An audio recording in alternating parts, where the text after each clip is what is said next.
Cameron, how are you? Hey, Coach. Hey, Billy, can you hear me? I can. What can you tell us more about Lou and where he's at as of now? Yeah, we won't probably, know much more. He's out tonight. We obviously have 3 days going into the Houston series, but right now it's something that needs to be evaluated continually. And obviously I trust our medical staff; they'll do a great job, and Lou will do a great job getting treatment.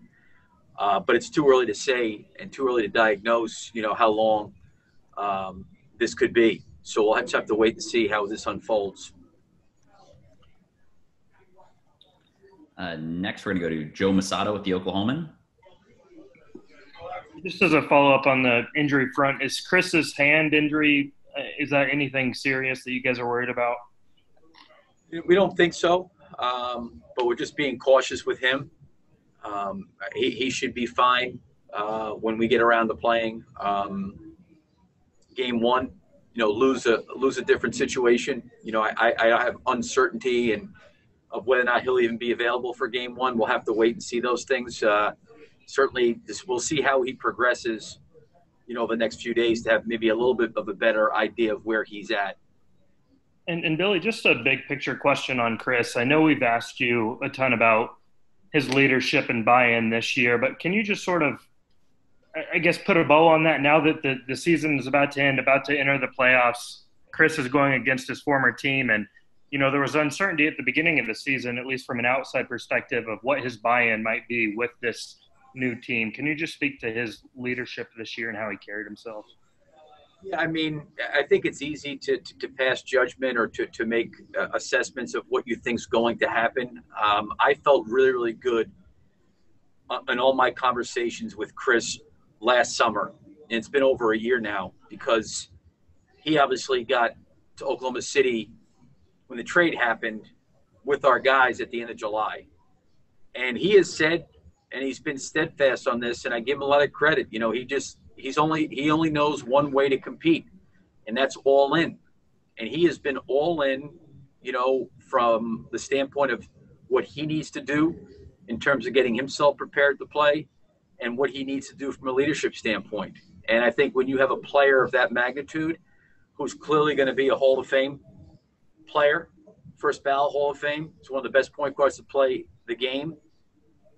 When he comes in and you see very clearly why he is who he is, because that's just the way he operates. He doesn't. You could throw four guys out there with him; it doesn't make a difference. He has a belief that he can make people around him better, and I think that's been his attitude since he's been here. Is regardless of who's playing with him, he's going to try to do everything he can to make the group better, and I think he's made our group better. Jared, let's give one to Medina in the room, please. USA Today. Just a league question here. Obviously, they're having the 8-9 playing tomorrow because of the unique circumstances. Right. But philosophically, what would you think of that idea for whenever there is a normal season? Yeah, I think it's going to be interesting. I don't know how they'd actually do it. Are they going to actually have the team that finishes ninth? This was a little bit different, because they gave those teams 8 games to try to get close enough. But I always believe that when you give more teams incentive to possibly get to the postseason, it's always good, where more teams are involved. Half our league, was involved in the playoffs, and there's another, part of it that's not. But the more people you can engage into the playoffs, I think would be a great thing. Next, we can roll to Dave McMiniman at ESPN. Go ahead, Dave. Yeah, Billy, getting back to Chris, could you describe just how instrumental he was behind the scenes and actually getting us to the point where we have games in Orlando? I said this. I'm as a coach, just watching film, not knowing what or when we're going to get back to playing, our staff trying to be as prepared as we can, waiting for some kind of announcement or some kind of direction. What are we going to do in practice? What are we going to do if we have a 2 or 3 week training camp? Anything we want to tweak or change. I could not imagine what he's had to deal with in terms of being the president of the Players Association. And I told him this.